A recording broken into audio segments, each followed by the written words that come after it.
Okay, did you hear that? Mhm. Great, great, wonderful. So today I have Ryan Mullins again with me, a second time chat with a legendary philosopher, right? So j just introduce yourself, Ryan. Mhm. So my name is Ryan Mullins. I have a PhD from the University of St. Andrews, a doctor of habilitation from the University of Helsinki. I currently am a lecturer in philosophy and theology at the University of Lucerne in Switzerland. I'm also a regular visiting professor of philosophy at Palm Beach Atlantic University in Florida, and then I'm a docent of dogmatics at the University of Helsinki. Great, great. So what's like right now? What is your favorite band right now? Ooh, right now, I am in the middle of trying to find some new music. Like, I've gotten a bit bored with everything. And so I've been trying to find some new bands, and like, nothing's really grabbing me at the moment. So, like, yeah, the last like few weeks, I've just been trying out lots of stuff, and I'm just like, mm. Yeah. So, yeah, so I have a disappointing answer because that's just how I feel at the moment is disappointed. I'm like, I need something new. You like Godspeed You Black Emperor? Have you heard of that band? Yeah. I mean, because they did the soundtrack for, was it 28 Days Later, the zombie Yes. movie? Yeah. Yes. Yeah, which I heard that they're going to be doing a 28 years later movie. Like they're in the middle of that. So I would love to see if they like could get like some more like get that band back in to do a couple songs for the soundtrack. I have no idea. I think you might love Godspeed You Black Emperor. You know, Hmm. they make really wonderful post-rock music. If you are into Hmm. post-rock, you know, Yeah. they they go like initially the sound is very slow, Hmm. right, and very quiet. But slowly it builds up to something wonderful, right? Like a Yeah. crescendo. And it's beautiful, right? It's beautiful. Hmm. I think Yeah. one of the best instrumental bands I've ever heard, you know. So yeah, check out like even to my audience, I highly recommend listening to Godspeed You Black Emperor, especially their album Lift Your Skinny Fists Like Antennas to Heaven. Mm. You know, it's a very nice name of an album too, you know. So great, great. Um, so a lot has been changed since our first chat, Ryan. Hmm. Yeah. Um, um, some of my core beliefs are still the same. Like I'm still a universalist, right? Hmm. Still a universalist. Still believe in God, of course, right? The triomni God, right? Hmm. Omnipotent, omniscient, omnibenevolent. Of course, your neoclassical theism, yes, right. I did not move away from that. Though, I mean, I'm not that bothered by modal collapse anymore Hmm. because, I mean, one thing is that you can be a compatibilist, right? If you really want to believe in free will, you can be a compatibilist, right? Even Hmm. with necessitarianism, right? We can get into that. Yeah, if you want, if you want later. Yeah. Yeah, sure, sure. Um, uh, like, has your beliefs changed even a bit? I'm trying to think because like yeah, last time we spoke, I've been thinking a lot more about why would God create anything at all, and I'm slowly writing a book. I lay out some of my answers to that in my Yeah. little book about a big God that just came out a few months ago. But I'm trying to write a full-length book on here's all these different models of God, and here's all the kind of problems that they have to address when it comes to answering why would God create anything at all? And then why this particular universe? Modal collapse is one of the issues that comes up. Necessitarianism, these kind of issues, they come up. So there's a lot of things I'm just in the middle of trying to work through related to different kinds of universes that God might create. And like what order would God go about creating it? Would he create like maybe an idealist universe or yeah, it's a lot of stuff that I don't know anymore. And I'm just trying to work out. Great, great. Nice. Fantastic. I did not get into idealism versus dualism versus materialism stuff.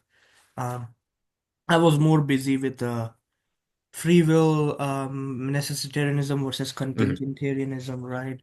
Yeah. I was bothered by that stuff, so Oh I got yeah. into that. Like, due to like Josh made an Amy Karofsky interview. Mm. Um, Amy Karofsky, brilliant, brilliant philosopher. I think, I read her book. I watched her interviews with Joe. I also saw her chat with Josh Rasmussen, Mhm. right? And I mean, she like she sounded more plausible ultimately, right? Like her views Mhm. were more plausible. Like there was a point in the conversation where like Joe says Ted Bundy or like these serial killers could have done otherwise, Mhm. right? And I always think, wait a minute, like we are moral realists, and moral Mhm. realists generally say that the psychopaths are no more evidence against moral realism than colorblind people or blind people are evidence against existence of colors. Yeah. So is the of course the issue so this woman you're mentioning, what was her name again? Amy Karofsky. Yeah, so Karofsky, so she's arguing for necessitarianism. Yeah, Yeah, and so okay, so yeah, so Joe's pointing out, well, it seems like all these people really do have the ability to do otherwise. And so that wouldn't call into question necessarily yeah, it's not the aim, I guess, of that question wouldn't be to call into question moral realism, but it would be to call into question necessitarianism, necessary. right? Yes, yes. Yeah, Yeah. and I always thought, no, the point is more about like if you're a moral realist, you believe that moral facts exist, right? Hmm. And normal people can recognize those moral facts and act based on those moral facts, right? That's the idea. You Yeah. believe this stuff, right? Generally, moral realism, like this one additional support for moral realism, or to counter an argument against moral realism is like, what about psychopaths, right? Mm. And moral realists, to support their argument, say that psychopaths are no more evidence against moral realism Hmm. than colorblind people or blind people are evidence against the existence of colors. Oh, sure. Yeah. Yeah. Yeah. So it's like if you believe that, well, psychopaths are not evidence against moral realism, so using psychopaths, right, as could have done otherwise seems not seems on shaky grounds, basically, right? It's like it doesn't seem like if they are unable to recognize moral facts, Hmm. it does not seem plausible that they just could have done otherwise, like normal human beings generally, Sure. we would think of, right? And so Yeah. so to me, moral realism, Ryan, is that some people grasp the facts, they act accordingly. Hmm. God perfectly grasps those facts and always acts accordingly, right? Hmm. It's like, so if God is in a situation, um we always bet on God because he'll never mess up. Right. Yeah. So, Yeah. so you're wanting to say a very common claim that most theists want to say Yeah. that God always does a best action if there is a best action, because God is perfectly rational, so he's always going to act on the basis of objectively good reasons. And yeah, I think that's right. So in any given situation, God's going to do a best action if there is one, Yeah. and if there's not one, he's still going to do an objectively good action that furthers his Yeah. purposes. Better This action is than the other one, right? yeah, yeah. So this, I mean, this is like Yeah. Richard Swinburne's view, is that if there's not a best action, then God's still going to do a good action that furthers his purposes. Yeah. Uh, but if you want to get into the necessitarianism issue, well, the big question is not necessarily about the nature of God, because you're going to say, like, yeah, God is perfectly rational. He's perfectly good. He's perfectly wise. So he's Yeah. always going to do uh, like the right thing. The Yeah. question is there a best action, full stop, when you're thinking about God all alone? And is there like no other choices? And is it really like the case like rationality just like demands that God has to do this best action, which is, I guess, create a universe or something like Yeah. that? So Yeah. if To you're me, yeah, so go yeah, ahead. to me, Ryan, I think it is necessary, right? Rationality Mhm. does demand that he does create, right? So yeah, I deny that that like God could have been just alone. I Mhm. say always God always creates, right? Yeah. Yeah. So let's lay out some of these views a little bit more. Yeah, sure. Yeah. So there's different kinds of reasons that you might act on, and so people have these different kind of categories. So one Yeah. category is like justifying reasons. So it's where like you're like you've got a reason that justifies you to act a particular way, Yeah. but it's not so strong that you have to do it. Like you would still be rational if you did not do it. Uh, s- Yeah, so yeah. I know. so so like you want a cheeseburger and you're like, okay, cool. Where do you get a cheeseburger from? You've got different options. You know, you could go to Wendy's, you could go to McDonald's. Um, they're all going to satisfy your goal of getting a cheeseburger. And so you'd be justified in doing any of them. And you'd Yeah. also be justified in going, actually, you know what, I should probably just eat a salad instead. Like you've got justifying reasons. But they don't necessitate you to do it. They don't decisively incline you to do one thing or the other. Rationality doesn't demand that you do it. Yeah. Whereas decisive reasons, uh, these are reasons that like rationality does demand that you do it. Like the only rational action would be to do that thing. Yes. And then there's these other categories like of requiring reasons, which are like kind of like moral obligations or something of the sort like that. Yeah. And those can factor into justifying reasons, but they could also factor into decisive reasons. It depends on how everything kind of balances out. Yeah. So if you want to be a necessitarian, Hmm. what you have to say is that God's reason to create in general and to create a particular kind of universe or multiverse, something of the sort, it cannot be merely justifying reasons. It can't just be, hey, that'd be pretty great to do that. It Yeah. has to be something decisive. Exactly. Like there'd be it would be irrational for God to not create. Yes. Yeah, Yes. that's and I think that's the demand here for the Yeah. necessitarian to explain what is that reason that is so amazing that rationality demands that God create it. Yeah. So, I've been like, no, like not just necessitarianism versus all that. Like these 2 years, I also looked into normative ethics. Mm-hmm, Meta, of course, meta ethics a bit, moral epistemology a bit too. mm-hmm, Um, so Richard Yetter Chapel, have you heard of him? mm-hmm. Yeah. Yeah, he's a fantastic consequentialist philosopher, and he denies the asymmetry, procreation asymmetry, right? Okay. So procreation asymmetry is basically says that it like your obligation is to make, yeah. So procreation asymmetry says you have obligation to Mm-hmm. make the lives of existing people happier, but you don't have an obligation to create happy people, Okay. right? So when we think about this with respect to God, I think the contingentarians would want to say that God has justifying reason to create, but he does not have any obligation to create. So he can just Mm. stay, like even if he stays alone forever, that's cool. That's Yeah. totally fine. Yeah. My view is that no, to me, barren wasteland, like if with just one being is not, it's like it's not enough, right? I Mm. think like creating is a good thing, especially I mean creating happy lives, right? Mm-hmm. Uh creating wonderful lives is a good thing, and if you can easily do that, extremely easily, you should do it. Now, of course, there is like satisficingness, Mm-hmm. right? So Chris Tucker has this paper on divine satisficing, uh, and he believes that God has a satisficing structure, right, in his ethics. And I thought that was a wonderful, fantastic paper because the issue I was running into is like at any moment, God can always do better than that, Mm-hmm. given Yeah. infinite power. At any moment, he can always do better, right? So why, so like it's like if he does anything, could we say like why didn't you do better? Like could we like blame God, right? And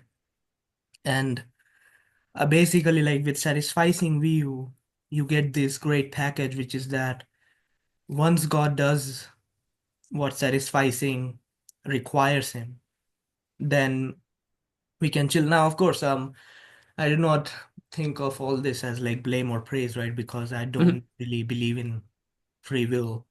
Um, I don't think of it as praiseworthiness, blameworthiness, right? I like as Greg Caruso and Dirk Pereboom would say, right? They deny like free will to them is a control in action Hmm. that is required for moral responsibility in basic desert sense. Right. Yeah. So yeah, just like they deny free will, like Greg and Dirk Pereboom, right? I Hmm. also deny free will, but of course, I'm necessitarian, so I'm not, I guess, just a skeptic, right? Hmm. Free will Right. skeptic, but like You're just total. like, no, yeah, it's not skepticism. You're like, no, Yeah, just it's no, there not. isn't. Yeah. Yeah, and Hmm. like of course people have objections to that, right? Like it Hmm. seems very intuitive that contingencies exist, or like free will is like very meaningful, right? Very important. Without free will, you cannot justify criminal punishment, right? And stuff like that. Hmm. And I've looked into like all of these, right, carefully. Um, like Laura Ekstrom, I think you know her probably. Hmm. Yeah, yeah. She wrote an acclaimed book. I think Joe loved it. God, Suffering, and the Value of Free Will. Yeah, yeah, yeah. That's to me is a very, very good book, like sublime work. Mm. And she goes into detail examining the value of free will. She talks about the intrinsic value and then extrinsic value, like free will's connection with love, free will's connection with meaningfulness, free will's connection with sense of self, right? And she basically like goes into detail and she says, yeah, it's not that value. Free will Right. is not that value, right? Yeah. So just like I remember this wonderful example because I care about love, right? Yeah. Because that's important because well-being is my like no based on normative ethics, like well-being, compassion, these are like very much connected for me, right? So if free will if sorry if free will denialism gets rid of love, yeah, then I will have to believe in free will, and I guess I have Mm. Necessitarianism, right?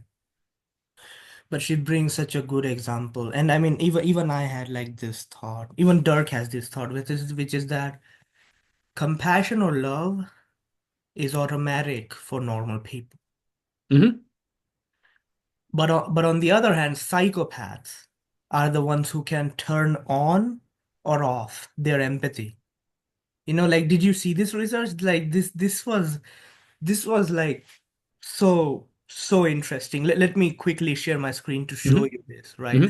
Like, I saw this stuff, and it's like it basically supported my view, right? So, psychopathic criminals have like empathy switch, right? This was reported by BBC, and like there was this study.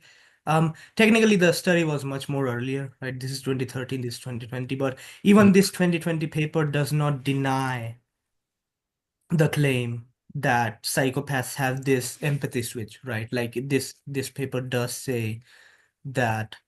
Um, How are they defining empathy in this paper? Because that's important for me okay, to understand what they mean by switching. yeah, sure. So let me just read this quickly. Like the authors concluded that Mhm. persons with psychopathy do not have a total absence or incapacity to empathize with another person, but that brain mechanisms involved are not automatically activated in these individuals. Right. So to normal people, compassion or empathy, like these things are automatic, right? But Mhm. these individual psychopaths, they are seem to be the ones that can switch on off their empathy manually, right?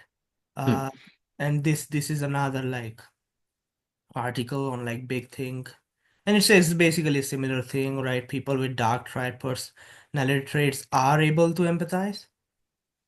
They'd just rather not. So so it's like Yeah. so it's like it's I always think like and it's always this the case, right? Like Ryan, like parental love to his child is not free love, right? Mhm. Like it's not free love. It's very it's very strong, it's very automatic, right? It just does not seem to me like free love. In fact, I would always think like if someone says I'm freely loving you, right, as a choice, Hmm. and if someone says I can't help but love you, it always seems to me like I can't help but love you seems Hmm. much more plausible, and it gives you a sense of safety that free choice one does not give you, because free choice one is like he can just stop loving. Hmm. Yeah, so okay, I want to see if I think I understand what you're trying to get at here. So is free will really that big of a deal? Uh, if I'm really loving someone, like genuine love, like deep love, Yeah. there's no free will involved in that at all. Hmm. So the value, this alleged value of free will, it's not really there. I mean, that's kind of like Laura Ekstrom's one of the ideas in her books, right? Yeah. Yeah. Yeah, yeah. I found this implausible, and here's why. When I look at a lot of the literature, I keep noticing no one will really tell me what love is, and I Yeah. find this deeply annoying. And just so it allows you to, as a philosopher, to just kind of throw intuitions all around because you've not said what love is, and so you're like, well, this is loving, this is not. I'm like, what's going on here? Yeah. So I think there's a difference between what it means to love something, and then once you define that, then you can start talking about, are these particular actions that you perform, are they loving or are they not loving? So let's do that. Uh, on my view, love involves a trio of values. I value the existence of this person. Hmm. I value their flourishing, and I value some kind of unity with them. And depending on like who they are, like the relationship's going to vary, Yeah. you know. So like the unity between like me and my wife is going to be different from like if we have kids, then the relationship between me and my kids is going to be different, you know. So the Yeah. kind of unity, it varies. But that's the basic idea of love, is that I am recognizing some kind of value there in terms of existence, flourishing, and unity. Now, from there, I can now say what a loving action is. A loving Yeah. action is one that's going to promote one or more of those values. No, So, wait. I think that mhm. that might be an issue. You say Okay, so go one ahead. or more. Yeah. So one or more, you provided three. Hmm. Unity, caring Yep. of their well-being and caring for their existence. You Hmm. say one or more. Yeah. If the or is is such that it can only include one, then that means that I can just care about the unity and do not care about the well-being at all. Right. So there might be some times where the loving thing to do, the loving action to do involves like a temporary break from like say unity, for example. Yeah. So you're getting ready to go off to university to study, and your parents are like, "Oh, I don't want you to go. I don't want you to go." And you're like, "Okay," but they're like, we care about your flourishing. So we have to have a temporary break, or we have to change the way where our relationship is, so that you can flourish. Hmm. And these are temporary things because the way you develop your relationship afterwards, it's going to look different because you have grown as a person. Yeah. So you might say there's a sense in which they're not really promoting unity, and you're like, well, it's a temporary, it's kind of Yeah. like a temporary break in the unity, but really the long-term goal is ultimately you flourish so we can be unified in a more interesting way. Yeah, and but Yeah, here's the thing, right? I don't think so the thing with I think we can just have multiple different views of love. One is it's minimal view, possible. basic view, right? Hmm. It just involves these two. You value the existence and you value their well-being. Just these two. And the Okay. third one could be a more romantic, more friendship-like, Hmm. right? More parental love, where you want to stay with them, you want to Yeah. be around them, Hmm. right? My view is that if you believe in basic love, I'm talking about basic love, right? The Hmm. thing that psychopaths are unable to do, I guess, at least to the same extent as normal human beings, is that they are unable to do these two things, Hmm. right? They are not able to do that minimal love, even that minimal love, which is caring for the existence of another person and their well-being, right? Yeah. And I would also say like one or more. Yeah, I don't think that's good. I think they should say two, at least two, Hmm. for even to mean minimal love. Hmm. And the two is basically valuing their well-being and valuing their existence. They have to, like, because saying I value their existence but not their well-being is like, what you would think, what the fuck is that, Yeah, right? it's a weird one. Right. That's a Yeah. weird one. Similarly, like saying I value their well-being but not their existence, that would also be weird. Well, it depends because there might be some cases where, so some of the debates I've had with people on hell and annihilationism, Yeah, yeah, okay, yeah. so True. some people will go like, surely like the loving thing to do in this case is just to let them cease to exist. Yeah, I And mean, yeah, and I'm if like, someone is like suffering brutally such that their life is not worth living, right, suffering so much, then yeah, merciful thing does seem like kill them unless you could like give right. increase their well-being. So Yes, to make their exactly. life worth living. That's Yeah. true. That's true. Yeah, that's true. Yeah. So that's why I think that so you've got these different kind of intuition clashes, but at least I'm given a definition where you can start Yes. identifying where the intuition clashes Yeah. come about. Now, here's Right. where one of the intuition clashes I have with Ekstrom. So you could say like, well, my loving is automatic, and I'm like, is it? So there's lots of people Yeah. that I've met, people that I'm like friends with now, uh, Yeah. and so now that I've developed a relationship with them, like the love is there, but it Yeah. wasn't always there. It wasn't automatic. There was nothing automatic about it. I had to, kind of really think about their value and do I want them in my life and what do they really mean to me? So there's a lot of these things that kind of develop over time. So there's nothing that was Yeah. automatic about it. Yeah. You Okay. might say with kids, it's different. Like if you have a kid, for a lot of people, the experience is very automatic. Um, Yeah. and which is fine with me because I think So. part of what you're doing when you have a kid and you see like, oh gosh, Right. I just love this kid is you are acknowledging the value there. Yeah. Yeah. Right. Hmm. You know, okay, you have that intuition class with Laura, Hmm. but if we are talking about minimal love, we are not talking about unity right now, right? So we are just Correct. talking, like, I think that kind of love we can simply say it's as a compassion, right? It literally is compassion, right? Because I mean it's like Uh, I want to deny what that else because would it be? I think compassion is a response to empathy.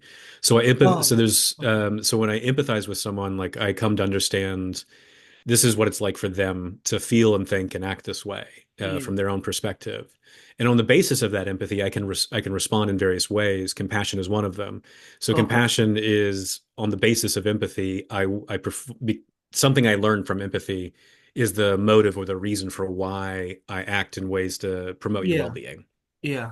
That's what Yeah. compassion So is. okay. That's your view of compassion, right? It's a And very popular view of compassion. Yeah.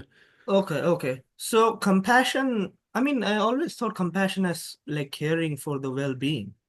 Does Hmm. that involve? So compassion historically, and a lot of people today want to say, yeah, it is caring. It's that well-being, but the motive for why you do it is based on this feeling with or this empathy or sympathy with someone. Okay, So so this is why, for example, Anselm will say God is not compassionate because God doesn't have that feeling with you, yeah, and that's not why he's motivated to do okay. anything to benefit you. So like even if someone, so suppose that like we are not able to empathize with very simple animals. Yeah, it seems like we're kind of there's some sort of like gap in our ability to Yeah, do that but sometimes. Hmm. yeah, but I think still I think some of the utilitarian like philosophers would say like even moderate deontologist philosophers would say like you should care for their well-being. Hmm. Right? Yeah. And So all I'm doing is saying yeah, compassion is got a certain kind of motivational structure to it. okay. That doesn't mean that you don't have any other reasons at all that could motivate you to act Yeah. on behalf of someone. Okay, So maybe so you're not able to have compassion towards someone because you can't empathize with them, but you're still able to recognize this is the right thing to do. Like that yeah, could be part of your okay. motivational structure. That's fine. So Okay, compassion is just cool. like one of many things that could be motivating you to act a Okay, particular way. okay. Okay, cool. What about sympathy, Ryan? What do you think? Does sympathy involve any empathy or like it's I think sympathy and empathy are kind of the same thing. At various points in history, people thought you could try to like clearly like delineate the yeah, okay. two. I don't. Maybe Yeah, you I mean, can. I I don't mean, know. because when I think about empathy, like, so if someone laughs and I laugh, is that empathy? Uh, Not necessarily, Okay. because so yes, let me back up again and say the definition of empathy. So empathy is meant to do something that's different from what's called emotional contagion. So if I just walk in the room and everyone's laughing, and I'm just kind of like, okay, this is what's going on, you know? Like I get kind of excited. I've Yeah. caught whatever emotions in the room. So this is Yeah. like emotional contagion. Empathy is where I go, okay, these people have this particular emotion, and this is what it's like for them to like, feel this particular emotion, and I can kind of understand this is why they're feeling this emotion. Yeah. And so I'm really getting into their perspective on the world. Okay. And so it's not just like, oh man, I'm excited. What are we excited about? Like it's okay, these people are excited for these reasons, and this is why they're excited. This is what it's like for them to be excited. Yeah. And then from there I could agree with the excitement, I could disagree, but that's the idea of what empathy is I'm really understanding their perspective to some Okay. extent. Okay. Okay. So one of the things that I always think, right? So to me, when you consider that minimal view of love, right, that I Hmm. talked about, we just So include existence and well-being. existence and well-being, Hmm. right? And of course, there can be sometimes conflict can happen between Hmm. existence and well-being, which is that if they have zero well-being, such that their life is not worth living, Hmm. okay, then it would be better if they are dead. Sure. Hmm. I think that's plausible. That's very plausible, So right? this is what's really great for you to point out, because this is where I think Laura Ekstrom's argument goes wrong, is if it's like, oh, it's just automatic. I'm like, no, it's not, because you just came up with a case where you go minimal love. I've got overriding reasons to not act and to promote I mean, these things. wait, you are deciding based on love though, right? If you're Am I? killing a person. No, I mean like you have the conflict between existence and well-being, and Hmm. you are prioritizing well-being, right? Hmm. And the reason you are doing that is because when you think about that person, like one of the important things about their life is the well-being, right? Like it's Hmm. fundamental to their life worth living, right? So it's sort of like if their life is not going to be worth living, Hmm. right, not at all worth living, then people would say that killing them or like their non-existence would be mercy, Be right? mercy, but I don't think it would be loving, because I if mean, they don't exist, if by making them cease to exist, I am preventing them from any sort of well-being. yeah, I mean I'm mercy stopping lots of like mercy really suffering is what I'm and doing. mercy is like these things, love, compassion, mercy, right, Hmm. sympathy, like these things are like deeply connected, Ryan. Like I I mean, think so. I don't know, you can separate, like if I say it's mercy, I'm kind of saying it's compassion or love, right? I mean, like in The Last of Us, in that video game, there was Hmm. like this dude who was dying, like he was infected, um his legs were crushed, he was going to die from like a horrible death, Hmm. right? But if I like shot him in the video game, right? Right, right, right. Yeah, Real yeah, life, right? But yeah. technically, I would do that in real life, right? To someone, if I was Hmm. in that Last of Us situation and stuff Hmm. like that, like I think that would be a merciful thing to do. I would want someone to do that to me if I was like stuck in that situation. So, Hmm. so the thing is, I think Ryan, like, yeah, I mean, the so like to me, Ryan, this caring about the well-being of everyone, Hmm. including non-human animals, like yeah, Ryan, I did not meet that deer who got Hmm. eaten alive. I did not meet that elephant who got eaten alive while screaming. Hmm. I did not meet that cockroach who was like parasitoid by a wasp, right? Hmm. Who got parasitoid by a wasp, eaten alive from inside. Hmm. Yeah, I did not meet them. But if I heard, like if I knew, Hmm. right? I mean, like that's the thing. Like you wish well to all. I think to me that's Sure. fundamental thing about love or compassion, right? Yeah. And so, or even mercy, I guess. Like as I said, like I use these words like interchangeably. Hmm. Um, so yeah, like those strict definitions. Sometimes it's like you talked about the definition of love where you say one or more, and Hmm. I A loving immediately action. said, Yeah. yeah, one or more, three things has to be met. Hmm. And you said one or more, and immediately the problem was just saying you want unity, but you ignore other two, then that's not love. So Hmm. immediately it cannot be one or more. So And do you then think in loving action have to promote all three? I If define, if you had that definition of love, I mean, yeah, I mean, like, so minimal love, I would say like minimal love is something it would just there. be those first two, existence and well-being. Yeah, existence and Hmm. well-being is a must, right? So God cannot just kill and God cannot just torture for him. Hmm. Immediately, it's like immediate to me. Like when I became a theist, Ryan, I should say this. Hmm. When I became a theist, universal happiness, that means happiness of not just human beings, by the way, all human beings, but all animals, right? Deer, elephant, snake, um, predator or prey, right? Herbivore or carnivore, invertebrate, right? Their happiness, I like, like universalism just made sense to me, right? So it was pretty much a logical entailment of triomnitheism.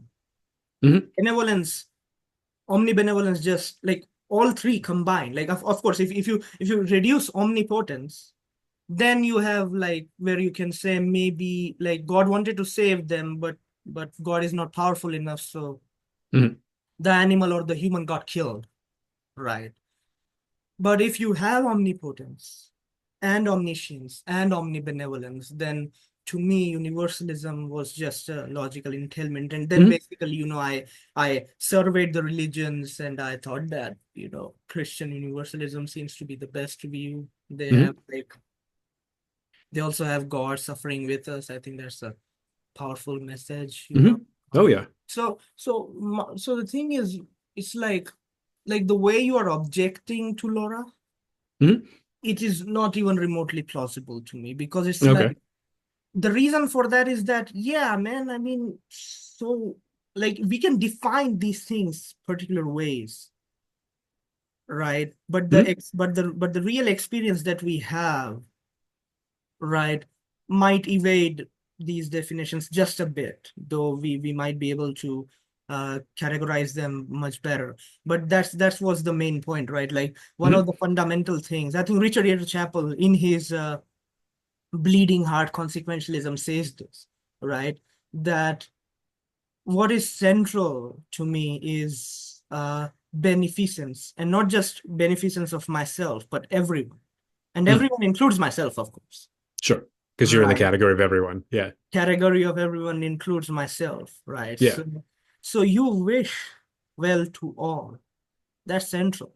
Like, sure, God did not meet that deer that got eaten alive, but so what, right? He should still save that deer's life, right? So yeah, Ryan, I think um it's yeah. So I guess your first objection to Laura, based on this view that, yeah, as you said, right? Like, yeah, man, I don't if I never met someone, I don't love him. Well, it's not And just that I don't love them, it's that I've met loads of people and I don't have this experience of automatically loving any of them. yeah, Uh, automatically loving, but you yeah, do I have mean, I get automatic on, compassion though, right? Like it's like a no, I mean, stranger. I don't because like I get on the bus to go to the gym Okay. and I Yeah, acknowledge there's people around me yeah. and So then I but then I ignore them immediately as soon as I sit down. Uh, so you do not have this compassion where it's like if someone is a stranger, if he suffers, you will feel bad about it and you would want Sometimes, them. sometimes not. So let me give you an Sometimes example of no. this. Okay. Yeah, so here's a case. Um, gosh, I think this was 2 years ago. I was flying Yeah. a lot. Google Maps told me I flew around the world 2.5 times. And I was just so I'm exhausted, and for some reason, the more I fly, the more scared I get of flying. So, and I'm on this flight where we have severe turbulence is the category. So we're not allowed to get up and move for several hours because it's just like constantly. And so everyone's just like gripping their seat for hours, and it's very uncomfortable. And then when we finally come down to fly to land, it's really awful. The flight attendant was great. The flight attendant would every once in a while kind of interrupt and be like, Hey everyone, just let you know, Ashley here is 7 years old and this is her first time flying. Can we all congratulate her? And we're all like, yes, yes, yes, yes. We start applauding as we're like, excited, and it breaks the tension for about a minute, and then we go back to like terrified, holding on our seats. Then the next person at the flight attendant's like, oh, what I think, this is Rob. Rob has flown around, like some insane number of miles, and I eventually pieced together it's this guy that's next to me, because he and what looked like his manager were sitting next to me, and he's some sort of musician of some sort. And so he's been flying everywhere, and like this is like, and when we're about to land, all of a sudden he starts to throw up, uh, and and I don't really have a lot of compassion for him at that moment because I'm like, you just flew around the world with like twice as much as I have, and you're throwing up right now. I'm too terrified to just care about your situation because I am so Yeah. terrified right now. Right. So there was nothing automatic about it. Like I saw that he was throwing up, Yeah. and I'm just Yeah. like, I've got other concerns right now. Uh, Okay. So yeah. So there's a lot yeah. of times Okay. I think this happens where you can see someone else is suffering and you're like, Yeah. what? Okay. Yeah. But Well, I mean, anytime you turn like the news on, right? It's at some point you just get overwhelmed with all the amount of suffering, and you just don't have it in you to care anymore because you're completely tapped out. You would like to care, but you're just like, I'm gonna just scroll on Facebook instead. Like these are all experiences we have all the time because we get yes. exhausted. Yeah. So there's nothing. I don't think it's automatic. Okay. So I mean, what I would say, I mean, okay, of course. So at that time when you see him throw up, Mhm. like your situation was not exactly that fun, No, right? no, no, not at all. You were not exactly in a comfortable situation yourself. You were No. also suffering. Yeah. And the thing was so well, that's one thing that can Mhm. like So let me take give you like another case of I cause saw someone else throwing up just the other day. I don't know why. It's just all this stuff about people throwing up.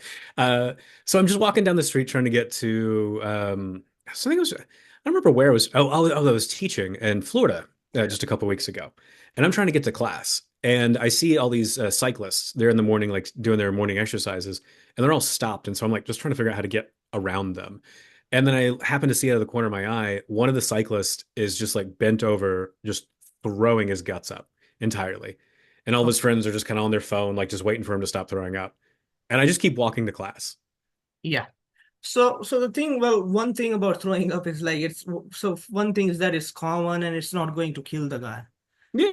Um, But I didn't have any if someone compassion for was, him. I mean, yeah, I mean that's one reason you thought, oh, what what annoyance, you know, annoyance, weird, or just right? like, I that mean, happened. I technically, just keep like I do walking. not think about throwing up when I'm thinking about com showing like being compassionate. Like I'm not Yeah, thinking I, about I am thinking about it because on Christmas Day, so a few weeks even prior to that, I got the norovirus and I was like violently throwing up the entire day. yeah, you yourself, Uh, right? Yeah, yeah, and so I had just experienced the pure misery of that, and so when I saw that guy, I'm like, yeah, that sucks, and that was it. I just carry on. Now, there's a yeah, lot of things you could say, but all of them prove my point that it's not automatic. So one thing you could say is, well, you notice that he's just a cyclist, so he's probably just worked himself a little bit too hard, and he's got a whole bunch of friends there with him, and there's nothing you could do anyway. So you have no reason to like stop and try to do any action towards him. And yeah. those are all, and it's all fine, but all that proves the point of which is there's nothing automatic about a particular kind of loving response or automatic about a particular kind of compassionate or merciful response. Um, but the thing is, you could not care. Like, did you want to care? Like, so that's the thing, right? Like Not in you, that instance. Other yeah, cases, I could go, maybe I wanted to care, but but ooh, it's too late. I'm already way too gone. now, of course, Uh, I think so. So, like in that case, it did not activate. But I didn't could you activate it, will and I it didn't to even want activate? to. Could you will I it to mean, activate? I could have willed it to. I could have stopped and been like, hey, is your friend all right? No, no. I But mean, I'm talking about your feeling of compassion, mhm. right? Oh Not just yeah, yeah. Because especially now I'm like really thinking about, because like I had just experienced like, ooh. how awful that is to like throw up. Like I could have, but I was like, I don't want to, No, wait, you because experienced it later, right? Not no, like. I experienced all the vomiting like myself like a week before I saw this guy, Okay, this okay. cyclist. So yeah, so I'm like I had just gotten over all of that, and I see this guy throwing up. So yeah, I could have activated it and been like, whew, man, yeah. I mean, There's lots of things you could yeah, say, man, but I just didn't want to. I didn't yeah, care. man. Okay, And so okay. there's I mean, nothing I don't. automatic about the caring. And that's the main point is we all have daily experiences where there's just no automatic loving or empathy or mercy. We have experiences too where it is automatic, but it's not every experience is automatic. And that's all you need to override, I think, Ekstrom's Yeah, like but point but on I this think particular there is issue. also like this background knowledge though that is always there. The reason for it not being like at that time automatic, right? Hmm. It was throwing up. It was not something like something terrible or something like being killed, right? Being Yeah. destroyed, being suffering forever, or like I mean, Hmm. forget suffering forever, like being told like suffering from cancer Hmm. for a while. That's Hmm. pretty brutal, right? And I mean, another thing was like you already had the background knowledge that his friends are with him. Hmm. They stopped for him, right? So like with that given background knowledge, maybe it did not start because it's like he had people that Yes, would and that so this goes deeper to my whole objection to the entirety of Ekstrom's book, is that when we're looking at our motivational structures, it's yeah. like love is one of the things that motivates us. It's not the only thing. There's a whole network of reasons that we're being responsive to, and I do think there's a lot of leeway in how we evaluate those reasons, and the kind of choices that we make based on those reasons. So a lot of the examples she wants to give of automatic, I'm just like, I don't really feel these are very automatic, or if they are, it's in very specific cases, and those are not all, they don't exhaust the human experience. Yeah, I So mean you can't in those generalize this out to be like, so therefore no free will. I mean technically she does not oppose free will, by the way, is right. She does Right. believe in free will, right? Yeah. It's more like me opposing it. Sure, Yeah, sure. so okay, like a lot of experience you say it's not automatic. Um, yeah, but I mean, it's like, well, human beings, one thing is that human beings are also imperfect, Hmm. right? So that's why it's like, it's not like every instance of it is like automatic for us when we see suffering. Right? Because Right. well, another background belief, another background thing we already have is there's so much suffering in the world already, Hmm. And right? sometimes it What's overwhelms one us, more? and so we just can't, and that can be the Yeah, explanation yeah. for why you don't What's act. one more, Mhm. right? What's one more? Or Yeah. sometimes we might like. So I think our background beliefs can like influence the activation of that stuff. But the more Yes. point is that like when you say like I can will love, right? Like I can will to love someone. I can will to be compassionate. Hmm. I always think like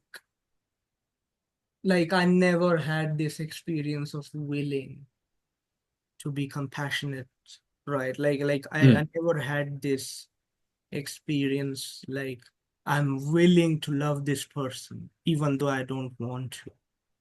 Mm. Because if I like if I don't, I don't. If I don't want to, if I don't want to, I don't. Hmm. I don't do this where I'm willing to love someone even though I don't want to.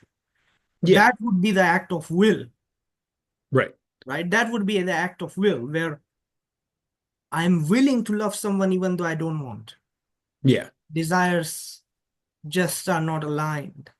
Yeah. And I don't, right? If my desires are not aligned, I don't, right? Hmm. So like, of course, there's like now, like, of course, compatibilists would say that's still free will, but Hmm. libertarians would say, like, event causal would say, like, you need to have these, I think you need to be torn between like to You'd desire. be in a torn condition or something like Yeah, that. the torn Yeah. condition. And the agent Yeah. causal would say, right, like the agent is the one who is like willing something. But I Mhm. always think, yeah, man, I mean, if you have reasons, right, Mhm. like you are responsive to them, normal people seem to be responsive to reasons. Hmm. and like reasons compel them to particular direction, Yeah. right? To So not so like, this yeah, is what a good point. So when we're looking at yeah, the case of love, so this is why I wanted to make a distinction between what is love and then what is a loving action.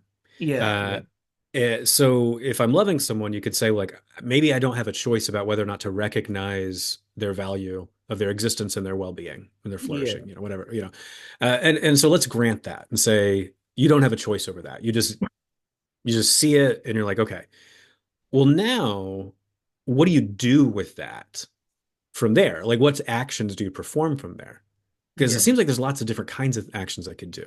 And there are a lot of times where people do deliberate and debate over yeah, what is the most loving action to do in this case, yeah, because it's not always obvious and that's not always automatic. So, like parents, when they're thinking about their children, there's various points in their lives where they have to sit down and go, okay, our kid wants this. We want this for our kid. Here's all these factors we have to figure out what's yeah, the right thing to do. And yeah, it's not obvious and it's not automatic. There's a lot yeah. of deliberation, So a lot of thinking involved. deliberation, Hmm. we are thinking about cost and benefits analysis, basically. Yeah, exactly. That's Yeah. it. And you're weighing The, different options and different yeah, choices. yeah. If we do this, this is going to happen. If we do this, that's going to happen. Hmm. Yeah. Cost benefit analysis, right? Thinking about expected utility. Yeah. Like our child wants this, we want this for our child because we are thinking about expected utility Hmm. maximization. And again, Yeah. expected utility is not just egoistic utility Right. calculation. It's like it's Yeah. considering the well-being of the child too, right? So Yeah. so to me, even in that deliberation, what's more, what has more weight and what has less weight, that is already is there. It So might be there. Yeah. wait, Um, it is there. If moral realism is true, it is there, right? Like the child's well-being. well, the child's well-being, but is there a best action that promotes the well-being? That's the point of contention, I think, between Yeah, I mean, you and I on this issue. So, like, if you're a yeah, okay. necessitarian, you're gonna have to say, like, yeah, there's definitely a best action, whereas I'm not always certain there is a best action. I mean, I think there necessarily might. don't need to say, I guess, okay, Well, in the okay, case of so, God, yeah, okay, because okay, yeah, so let's think about in the case of God again. So if you're thinking necessitarian, like you're saying, like God has to create. And so you have to, and usually the standard story is because there's a best possible world that could be a universe or a multiverse, whatever you want to throw in there, and and it's got all the bests of a certain range of different kinds of values, yeah, and a different kinds of dimensions on along which you want to measure it, deontological, consequential, whatever, yeah, aesthetic values. It's the best of all those, and rationality demands that God has to create it. It's not that he would just be justified to yeah, create it, but he like decisive, like has to create it. And so there's a best action, and it brings about the best possible outcomes and the best possible goods and the best possible, you yeah, name it. I guess, yeah, I mean, technically, Whereas I want to go, yeah, I don't know if I don't know what I think best actions are relative to goals. uh, or relative to obligations or relative to like there's got to be a context, and I don't think that. So when I start thinking about the context of what it means to have a best action, I kind of lose my grasp on a best possible world. So a best possible action for my kid, it might be, well, I want my kid to have a good life. Well, what is a good life? Well, okay, part of it is like desire satisfaction. What does my kid desire? Kid wants to be a violinist. That's weird. Okay. All right, fine. Let's get the kid a violin. And so you can start kind of like piecing together what the best action would be relative to certain kinds of goals, certain kinds of values that are there. yeah, I mean, Where I'm talking about a best possible world, I don't know how to piece these things together yeah, okay. because the So, best possible action's got like it's got these goals that it's aiming at. yeah, I mean, like the goal, like what we should ultimately do. Well, the question in this case is if we're going to go with necessitarianism is going to be what exactly is the best possible action for God, and so it's like, well, what's the goal here for creation? Yeah, and what I would say the goal, I mean, if like I'm a welfarist, mostly welfarist consequentialist, again, similar Hmm. to Victoria to Chapel these days. Um, so uh, like to me, the goal has a bunch of things. But one of the important things is maximizing well-being. Hmm. All right. And the reason he does maximize well-being is because God is omnibenevolent, right? Mhm. Like infinite compassion. God has infinite compassion, right? So here's a common objection to that. You'll Yeah, see this from like uh, different Indian philosophers, different yeah, yeah, philosophers in the West. Like it's very common. yeah, Loads of Christians will also say this too. yeah, God's reason to create cannot be compassion. This is a very common answer yeah, yeah. to I know. claim. And I'm like, oh, okay. Especially from the Christians, I'm like, oh, you guys kind of like this. I thought we were supposed to be all about compassion. And they're like, nope, can't be the reason. Why? Because compassion presupposes an object that you are being compassionate towards. Yeah, no, that's the thing, right? Like, no, I would say that's not plausible, right? Like, it's yeah, no. I think the issue is here is that how we are thinking about compassion and love. Hmm. Like, consider this, right? If there is a future, like you are going to have a future child. If Hmm. you do something right now that makes his life worse, you have harmed him. Right. If you do something that makes his life better, you have benefited. Hmm. So I think when you are deliberating, you are about Yes. this, And right? so this is one of the points I bring up in the Yeah, manuscript I'm working on right now is I want to go because it's not just the compassion case, it's the love case too, where yeah, people a lot of theists from all across the world will go, love cannot be the motive for God to create because love presupposes an object. And I'm like, so you mean to tell me two parents who are about to have a kid and they're like, okay, we got to get the baby's room ready. We need to like buy this car seat. We need to do all, like start all the things the parents do to try to get ready. You're like, you mean yeah, to tell me that they're not performing loving actions towards their kid? Like that seems weird. So that's yeah, why I wanted to make the distinction between what love is and then what a loving action is. Because you can, in the case of the parents preparing for their forthcoming child, you could say they are clearly engaged in loving action. yes, Now, here's where someone will push back a little bit, though, only a yeah, little bit. They'll go, right. So, in the case of the parents, they've already made a decision to have a kid and it's coming. They know it's coming. It's not here yet, but like they know it's coming.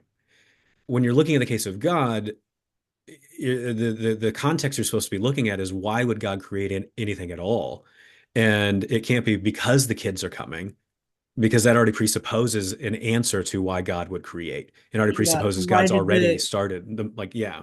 Yeah. So So I you think got to still have a someone, deeper answer. Is the I point? think, Is the point there what they'll try to push? yeah, yeah. Of course, they will do that. But the thing is, like the whole thing about like love and compassion presuppose an object that is Hmm. going to be soon or like in the future or something. Hmm. No, right? That's not my intuition about love. It Hmm. never was. I mean, I had love for fictional characters. Hmm. Care Right, about and fictional and we characters all too. do. I mean, Yeah. and so it's like I think compassion and love do have impersonal part where it's not just like you care about the well-being because a person exists. No, love and compassion can obviously care for like impersonally, I guess, right? So Like, if things you like this that increase just don't well-being in the exist. world, yeah, Yeah. Okay. let's Okay. just Yeah. suppose he's alone. Hmm. Just suppose he's alone right now. Let's just suppose I'm deciding something, I guess. Hmm. Hmm. Um, I'm a loving being. It seems obvious to me from this. If I say I'm loving being, I'm compassionate being, and I'm thinking, okay, if another person existed and had an awesome life, that would be wonderful, right? That would be Hmm. wonderful. If like two people existed, that would be even better, right? Hmm. Again, both had awesome life, wonderful life, right? That's great, right? And now, of course, I think of love and compassion as think of like just like we have vision to see objects, right?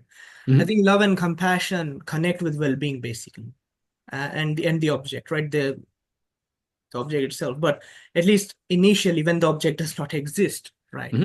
Love and compassion, like thinking about well-being in this world, Hmm. how much happiness exists, how much are there people in this world who are enjoying, right? Right. Like when we compare two worlds, right? You have a million people who are happy, and then another world is like a barren wasteland. You Mhm. say the second world is better, right? And even if you say like if you compare a barren wasteland that stays barren wasteland forever, Mhm. and another world where it's a barren wasteland for first 1 million years, and then after 1 million years people are going to come. If we are Mhm. choosing between them, we should choose the second one, right? So I think it's sometimes philosophers, I think those can like unnecessary muddy waters, right? Like Oh create yeah. distinctions without Yeah. Yeah. difference, Yeah. create Yeah. Yeah. distinctions without difference, right? Yeah. Yeah. Distinctions that will confuse yourself, right? Like Mhm. Leibniz does this where he like hypothetical necessity is different than like absolute necessity, and like Yeah. Amy Kurovsky is like, what a stupid distinction. I mean, she did not say that, but Yeah. like But you could see like you that's could see that's a stupid distinction, right? right. So Because I do think in Leibniz's system that distinction it makes no sense at all. yeah, Yeah. yeah. So I mean, the thing is like it's yeah, man, it's unnecessary. You don't need to think about love or compassion that way at all, right? You like so like let me give you like an example of like when so you said, Ryan, that the one who was throwing up, Mhm. you Yeah. did Yeah. not feel love. But I want to ask you, why did you not make his life worse then? Why did you not like just stab him in the eye while he was Mhm. throwing up, Because right? I had no cares or concerns about him. So to care about something is to deem that object worthy of paying attention to and Yeah, worthy of acting on behalf of. And your emotions are grounded in what you care about and what you're yeah. concerned with. And then your motivations are often grounded also in what you care about. Uh, so if I cared about him enough to want to stab him, like there's some kind of care and concern there in terms of I think he's worth paying attention to Okay. and I think there's he's worth acting on behalf of. I care Yeah, about it but I mean, because I'm like I don't it's like like, this guy. what if you wanted to have like the psychopath would say, I just wanted to Mhm. have some fun. It's not Right, like there's still I some kind of care and concern there okay, because they think this okay, person is worth paying attention to and worth okay. acting on behalf of. I guess you could Whereas say as that. I'm walking, I was just like, I don't care. I care more about getting to my classroom so I can start teaching. But I mean, it's like if suppose God creates for his own glory rather than love. Hmm.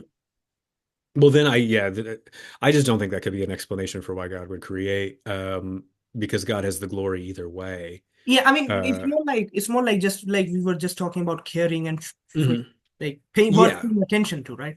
So if correct. God creates for his own glory, then God Mhm. is paying attention to human beings, I guess. Well, so the glory move. So if you want to deny that, like, so a common claim is like if you Yeah. deny that, like, love is the explanation, compassion, these kind of things. If you go, that's not the explanation for why God creates. God creates for His own glory, and so Oh, you're like, okay, well, what are God's cares and concerns? yeah. The claim is very explicitly God's cares and concerns are about Himself, His own Oh, goodness, His own happiness, His own glory, and so it's like, well, does creating a universe really promote God's well-being? Like, I don't know because he's already supposedly on these views. That's typically coupled with the claim that God's well-being is already maxed out. So yeah. his emotional life, his perfection, and everything can't get better or worse. So it's not to promote his well-being, and it can't be because it would make him happy because he's already perfectly happy. Yeah, And it can't and a lot of times too, the claim is it cannot be to bring about more value because for one of two reasons, either because God's value is infinite or because God exhausts all values in himself. yeah. And so if you've got God exhausting all values in himself, this is a standard claim from classical theists, Yeah. then you cannot, then God cannot possibly bring about more value. Yeah, man. I mean, the glory thing is just a mess. Let's I think return. it's a mess. I really Yeah, do. I think it's an absolute it's a mess. mess. It's even worse than love. Like even if they think love has problem. Whereas Uh, I don't think love actually has any problems, to be honest. yeah. So some of the things we were talking about earlier with the kids, one of the things I'm trying to do in the book manuscript I'm working on is go, okay, here's what love is. You guys keep saying like love presupposes an object, it presupposes this or that. And I'm like, you won't tell me what love is. So don't tell me what love presupposes if you won't tell me what love is, because you don't know what love is. So stop it. Yeah. So we define love. You can do it with the two values that you want. That'd be enough. And then go, God, part of what it means to be loving is to recognize values, also recognizing potential values. It would be valuable if this person existed. It would be valuable if this person flourished. Yeah. And now a loving action, well, is one that acts on that valuation. Yeah. So that could be a Right. motive for God to Right. create. And I think this motive God would have would he would always have this motive, right? Yeah, I think there's a lot of ways you could argue that. Uh, I mean, if he always had this motive, then it seems to me like why would he be alone then for a while? so this is where I think there's more to the story. So the more to the Yeah. story is, again, is this really going to be a justifying reason or a decisive reason? Yeah. Okay. Okay. Yeah. And I think this depends on partly on your model of God Yeah. and some other background claims you make. Yep. Yep. So William Hasker, when he looks at this issue, he says love's not the motive, and I'm like, okay. And Hasker's an open theist, and I'm like, man, come on.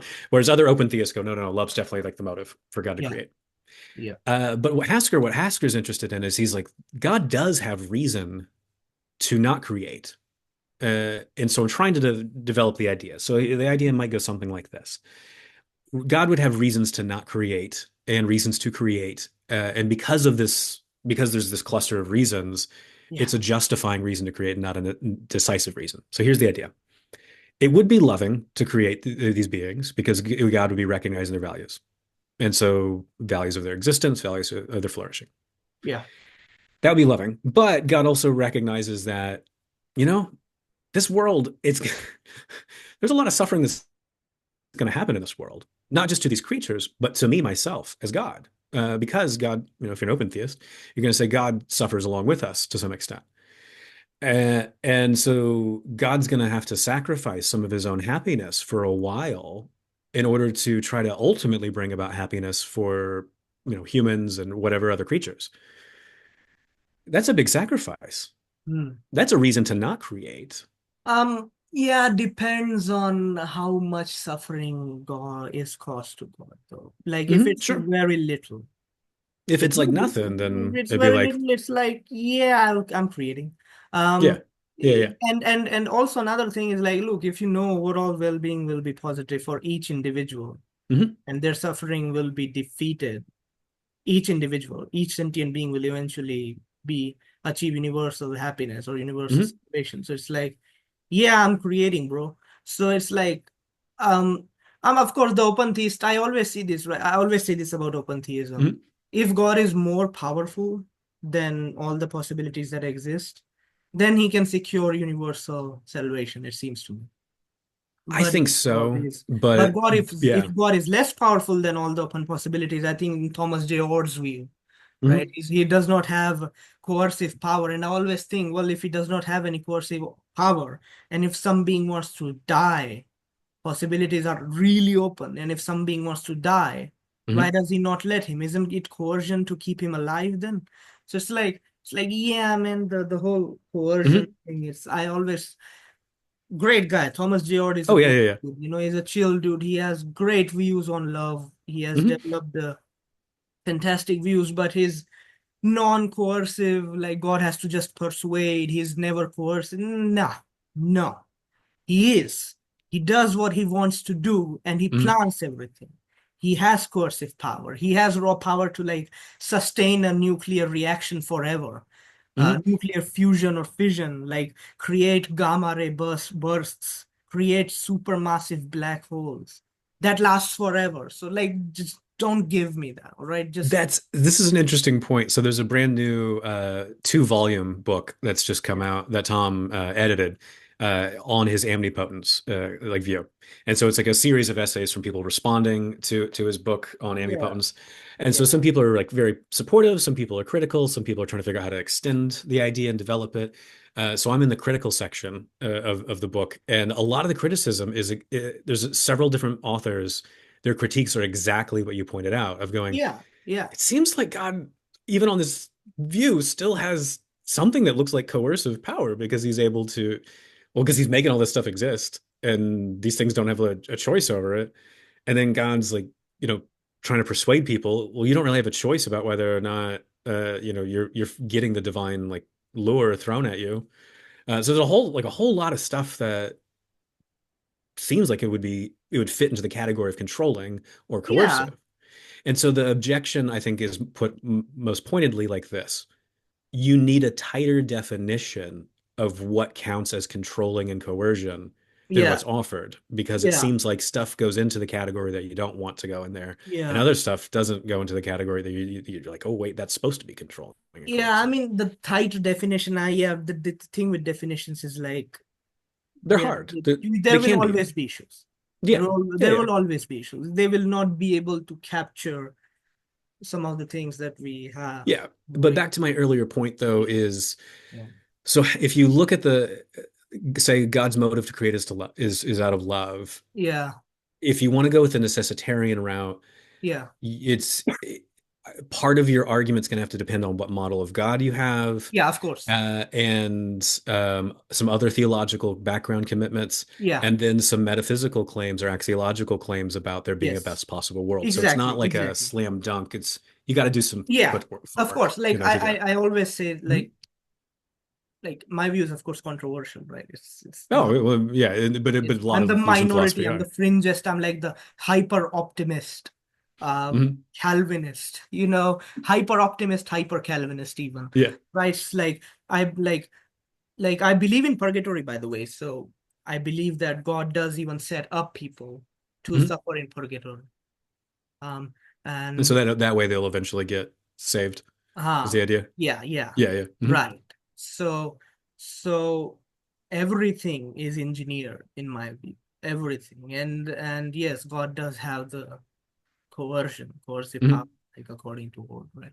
And I'm not an open theist, right? Right. Um, I did like it when I believed in like libertarian free will and stuff like that, but then But those days are no more for eventually you. slowly my intuitions like I still have the intuitions about libertarian free will and stuff like that.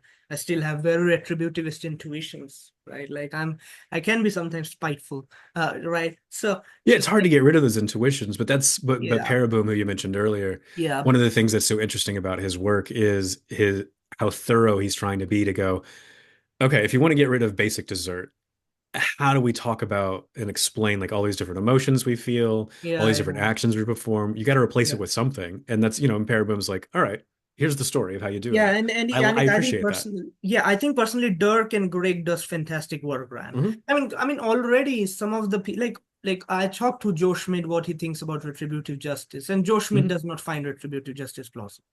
Hmm. Right? He does not find it plausible at all. And I always think, yeah, man, I mean, if like people like in the modern times want to deny retributive justice anyways, like free will was the one thing that that people like in it had the intuition that it justifies retribution. And by the way, like Hmm. it's very hard to justify retributive justice. Like Alan Wood, who is like a Kantian scholar. Alan Wood is in Stanford, like very Hmm. respectable philosopher, so very smart, very good, very wise. He, in his like in his book Kantian Ethics, he analyzes Kant's justification for retribution, retributive justice, and he says it just fails. Kantian ethics cannot justify retributive Hmm. justice. Flatly. He just says, right? He ultimately says. He talks about Hegel, his view of retributive justice, and again Alan Wood says, yeah, Hegel's view fails too. Kantian ethics cannot justify retributive justice, right? It has to be like intuitions, but of course, retributive justice is like very, like these days it's very not that Hmm. fun to like try to justify it. It is like very basic intuition, right? About like he harmed me. I really want to harm him, right? Hmm. Or doing that to me. And I don't justify retributive justice in my view, right? Like necessitarianism, you Hmm. can't no one could have done otherwise. So it's like Hmm. so my I don't really justify retributive justice. I do only say like these people are somewhat suffering in purgatory. Like they are suffering. Maybe like Hitler, I think Hitler would suffer quite brutally even Hmm. the purgatory. though not for like trillions of years, because that seems insane. Even to Hitler, to Mhm. me, right? Like trillions of years, you cannot just collectivize all that suffering. There is no hive mind that suffer. But what you can do is the individual who suffered the most in Holocaust, like 6 or 7 years. We can double or triple that, I guess, at most, And like if the person also suffered like from PTSD after going through Holocaust, we can also give Hitler all that PTSD twice or thrice as much or more Mhm. time, I guess. But after a while, the punishment should reduce. And the reason we are doing that is for the victims to feel a pleasure, to feel pleasure, to feel happy, Mhm. Some basically. kind of satisfaction. Some Yeah. kind of Mhm. it's pleasure. I mean, the whole thing with satisfaction is like some people have the demanding view of satisfaction that Sure, it sure. involves this and this, right? No, like satisfaction as in just mental positive feeling. Like, yeah, this feels good, right? So, so yeah, I mean that's my view of revenge pleasure, I guess. Mhm. It's not retributive justice, because retributive justice, Kantian retributive justice is basically that the person deserves to suffer even if no one wants him to suffer, even if Mhm. there is no benefit, Okay. even if there is no benefit. That's the strongest view of justice, right? Even if no one benefits, no one is getting any pleasure, right? Mhm. It's not deterring anyone from anything. Mhm. But you must cause the person suffering because that person deserves it. That's the Right. Kantian view of retributive justice. It's pure view, I guess. Mhm. My view is more like very it's about the victims, it's about deterrence, Mhm. it's about and like my view is like grand story, right? Like, so some people do suffer, they do suffer in the purgatory too, they do suffer here on earth, some of them also suffer in purgatory, and then eventually all are reconciled, all are happy. Every person basically says that my life is worth it. Mhm. That Yeah, is the yeah. defeat. That is the defeat condition that I think Marilyn McCord Adams Right. talked about, where Yeah, yeah. each being says that, yeah, my life is worth it, right? So to me, Ryan, when I think about like universal salvation, it always seemed beautiful to me. It always seemed like very intuitive. It always seemed like yeah, in those specific moments when I'm annoyed, I do not feel compassion to that person, right? Mhm. Like Yeah, just yeah. like you, right? Just like you. Like like I want to punch a baby for crying in Sure. the aircraft. Yeah, Like, yeah. shut the fuck up, asshole. Yeah. Like, right? But I like I know that's not a good thing. Because Right. I think like we have deeper, I would say, like this is deeper feeling or deeper compassion, which is that we recognize that that's not the right thing to do ultimately. Mhm. Even Oh, though yeah, right yeah. now we are not feeling much, Mhm. we know that's not the right thing to do. Like if suppose there were not his friends around, the dude who was vomiting Mhm. and he was dying probably or suffering a lot, and he literally suppose told you, please call Mhm. the ambulance, I can't. Would you just pass away then in that case, or that Probably would not in that case. In that case, I'll yeah. probably be So, like, so okay, let's okay, do something, okay, you know? okay, I'm calling, right? Yeah. I'm calling. My point, right? Like, yeah, I would not care for the dog if he's being a bit annoying to me, right? Mhm. Um, I would not like the dog, but it's not like if the dog then gets into like extreme trouble, I would be like, yeah, I don't care. He was a bit annoying to me, so I don't Mhm. care about the dog. Like, yeah, I don't do, right? So it seems to me, Ryan, um as I talked about those studies, right? Like psychopaths have this automatic Mhm. no, do not have this automatic empathy, or do not have this spontaneous empathy. Now, whatever ways you want to cash that out, whether you think it's actually empathy, whether you think it's actually compassion, or the writers are talking about actually just talking about love, or Mhm. whatever feeling we want to talk about. The point is that normal people have this automatic stuff. Psychopaths don't. They have to will start in some ways to they have to put more effort. Yes, it's definitely more They effort. have to put more effort. Mhm. For normal human beings, again, I'm using the word interchangeably here, Mhm. compassion, the love, sympathy, right? Uh, For us, it's much less, it requires much less effort. Mhm. And to me, go for God, it has to be either almost effortless or totally effortless. Right. It would It just be would be automatic. compassionate, right? Yeah. It would be, and another thing, I think I told you about this too. The theists want to say that God cannot create this scenario, this following scenario. So consider this scenario. God creates a puppy. The puppy lives happily for like 1 hour. Mhm. And after that 1 hour, God immediately starts torturing it brutally Mhm. for hours, for days, for years, and then kills that puppy, kills its soul. He's never going to create that puppy again. Absolutely destroys it. And the reason for that, he's getting a little bit of pleasure from doing that. Like every hour, every day, he's getting a little bit. Mhm. It was fun. The theists want to say, no, no, Yeah. God is never That's going to. not a possibility. That's Yeah. not even a possibility. He's never going to do that. Any time you think about that scenario, always bet on God that he will never do that. Yeah. Yeah. Yeah. Always. But you can bet everything of your life. You can bet yourself. He will never do that. And theists want to say that God will not do that ever. Ever. Right? So open theists cannot say, well, future is uncertain. Like, we're like, no, come on, fuck off. Yeah. Like, They're gonna go like, yeah, that's not a possible yeah, future. Yeah. that's Yeah. not a Yeah. possibility. Right. So you're already eliminating half the possibilities. You're Yeah. already eliminating half the possibilities of God Mhm. doing evil, such evil actions. Yeah. But Oh yeah. now, Yeah. when it comes to the range of good possibilities, now people, I guess, think like, okay, maybe God has a choice. Right. That's the idea. Even then, people still have the intuition that it's not just good, because it's not like Chris Tucker said this, right? We don't want God to like just create someone for like 10 moments in which their life is barely worth living and then their soul automatically is destroyed. Mhm. Because that seems, again, that does not seem loving, right? No. Like if I create someone for 10 seconds, their life is worth living, but barely so. And then they automatically die. I set it up so they automatically die, right? Mhm. We would say that's not loving. But if I say, well, I at least gave him a life.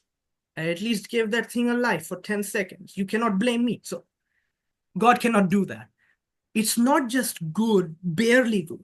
It has to be satisfying level of Mhm. that God It's has good to and good do at enough. least this much. Yeah, exactly. There's got to be some So, sort of cutoff. so not only we are eliminating all the evil actions, we are eliminating all the good actions up to the satisfying bar.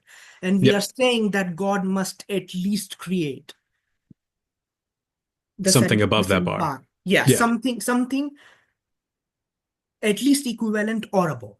Correct. Yeah. We are already saying that. So to me, that's you already moved toward necessitarianism, man. Come on. I mean, it's like so okay, but then like even Joe said this to me. He believes in procreation asymmetry. So Joe Mhm. said this to me. Yeah, I mean, if God chooses not to create, I'm cool. But if he creates, then he must meet the satisfying. Yeah, that's a pretty standard theistic claim. Yeah, Yeah. that's a pretty standard theistic, right? And I Mhm. just say, if God does nothing, I think that would be bad. That would be violation of satisfying God. Right? Mm. To me, so he must create. And to me, he's always creating. He's always meeting the satisfying bar. And to me, I think the satisfying bar creeps as he creates. The bar keeps increasing, right? I mean, it's not like suppose if I meet a satisfying bar, it's not like after meeting satisfying bar, I can kill a bunch of people, right? Right. I Yeah, can yeah. just stop doing good in the world. So let's talk about one final thing before I go because it's Okay, getting late. It's because I remember I'm in the UK at the moment, okay, so it's okay. much Sorry, later. sorry, Yeah, sorry. yeah. So yeah, I quite like the idea of like there's some kind of cutoff of like here's all the possibilities. These other things below the cutoff, I want to say they're not even possible. Yeah, Like yeah, you could like kind of describe them, but when you start to describe them, that's when you see it's not possible because God has all these attributes you've talked about, and it's just not yeah, metaphysically compossible with those attributes. yeah. And so I'm like, yeah, that's cool. That's great. Now, here's this issue that I'm trying to think through that so because again, I'm trying to look at all the different models of God and different kind of claims and see why would God create? So one view says, well, God has infinite value. Hmm. And you're like, okay, cool. And then you start thinking about all the possible worlds that God could create, and you're like, well, God's gonna bring about a world that has like, like the greatest possible value. And you're like, well, the greatest possible value is infinite value. Yeah, I And God mean, has that all alone. yeah, of course, that. Yeah. And so Mark Johnston kind of plays around with like different ways you could try to develop like the math. Yeah. And in each case, it's just like, well, yeah, it's just infinite. And you're like, okay, so infinite, Very if you in terms of satisficing, you're like, well, what's that? Infinite does it. Well, infinite. God Yeah. already has that infinite value. Yeah. So there's no reason to bring about a world because Yeah. there's already infinite value. So Yeah. how do you think you'd get out of that? Because I've got my ideas for how I think Yeah, I'm working great. on. I'm glad you asked that. So Mhm. the thing about infinity is, at least mathematically, like I've been arguing with GPT-4o for a while Okay. now. And a GPT-4, like I asked him to tell me like what modern mathematics, what Cantor and like all these have shown so far. And the point is there is no greatest infinity in Right. Because mathematics. it goes on There is no greatest. Cantorian views, you could just add more, and it's like You can infinite plus always one, add infinite plus more. two. And I'm like, And then you guys are not not just really talking that, about not infinities. just that. There are some infinities that are bigger than others, but there Right. is no greatest infinity. Right. So Aleph 0 is smaller than Aleph 1. Hmm. Aleph 1 is smaller than Aleph 2, right? Like Bet 2 is greater than like Aleph 0. Hmm. Uh, like the And on infinity you of go. real numbers is greater Yeah. than infinity of natural numbers. So, so I don't believe that there is the largest infinity because like I mean look, modern mathematics, we should not try to go against modern mathematics, like it's very rigorous, it's very Mhm. powerful stuff. I don't when I talked about that satisficing bar, when Mhm. God meets that, my view is that like like his uh his dispositional structure is exponential. It's like scaled exponentially in the sense that like look, Mhm. satisficing bar is increasing linearly, we can say. Mhm. And his creation, the amount of people he's creating, that's increasing exponentially. Mhm. So he's always creating. The amount of people is always increasing. So the point is, even if he was alone, and even if you want to say there's infinite value, right? And I also had a chat with like Neil Sinha Babu on like if there was infinite pleasure, Mhm. and if I create someone who is happy, right? It's still infinity plus one, which is still infinity. So I did not increase the value. So, and Neil said it's not just, you don't just look at the world value, you also see what you're adding, right? Mhm. You don't just think that mathematics just destroys the stuff that's literally in front of you. Yes, I like That's this. literally in front of you. Yeah. So this gets to the arguments that I'm trying to develop at the Yeah. moment for my book manuscript is to one I well, first thing I want to say is this is just playing with numbers and I don't have Yeah. patience for this anymore. Exactly. Exactly. Because you're like some infinities are bigger than others. I'm like, then we're not really talking about infinities. We came up with this arbitrary set stuff, and I'm like, it's cool, it's interesting. It's got some problems of its own. I don't really care about those And you problems. can add to the infinities, by the way, right? And you Like can there add to are the infinities, and then greater I'm infinities anyways, right? So it's yeah. And so all of this, what it makes me just go, we're just playing with numbers. And okay, cool. What I want to know is, do the numbers actually apply to reality? yeah. And so this is where the second issue comes up. If you keep, if you start talking about it like, well, God can't add any more value because he has infinite value, and you just keep it at the level of numbers, then I think you're not really talking about value in any meaningful sense. Yeah. Because if you start adding real things to the discussion, going, well, if God alone, like that's pretty cool, sure. But like, wouldn't God and one creature having a really interesting friendship, wouldn't that add value to the world? And you're like, yeah. Then I'm like, well, when you start giving actual examples, then I think you Yeah. start seeing that the numbers that they're playing with, they really are just playing with numbers. Yeah, And it's a exactly. complete and utter distraction from Yeah. the actual story, which the actual story is, here's concrete examples of what these values are. Are we Yeah. adding something to the world that's valuable? Yes. It doesn't Yeah. sound like it when I just play with numbers. Like I'm like, oh, it's infinity plus one, so it's still Yeah, and I infinity. mean, I'm like, and think I'm like, about no, this you too, added real Ryan. value. Also think about this too. If God's value is infinity, and if there is infinite value, then if God creates someone, tortures us to death, so what? It's still infinity Exactly. plus one. That's still I infinity. know. So And I think that's a serious you consequence for destroy the view. morality. You Yes. destroy morality. Immediately create God into the devil, Hmm. tortures people, and says, Yeah. "It still has infinite value." It does. It Okay. does. So the Okay. entire idea of some universes are just off limits, that goes out the window if you're Yeah. just playing with numbers in this way. So Yeah. yeah, so these are the kind of arguments I'm trying to develop Yeah. in Yeah. my book Yeah. manuscript because I think it's ridiculous. And so Yeah. I'm like, let's just really tease this out a little bit and see what we're really saying here. Because it Yeah. sounds Yeah. like we're playing with numbers, and when we actually think through it, we get these horrible consequences, Okay. or we see this is just a distraction. Yeah. This is It just a really is. distraction. If you add people or add creatures to the world, you are adding something significant to the Yeah, world. yeah, yeah, exactly, exactly. So I'm going to stop the recording now, Ryan. Okay, sounds So good. stick around. I want to know your Mhm. feedback. Yeah, yeah.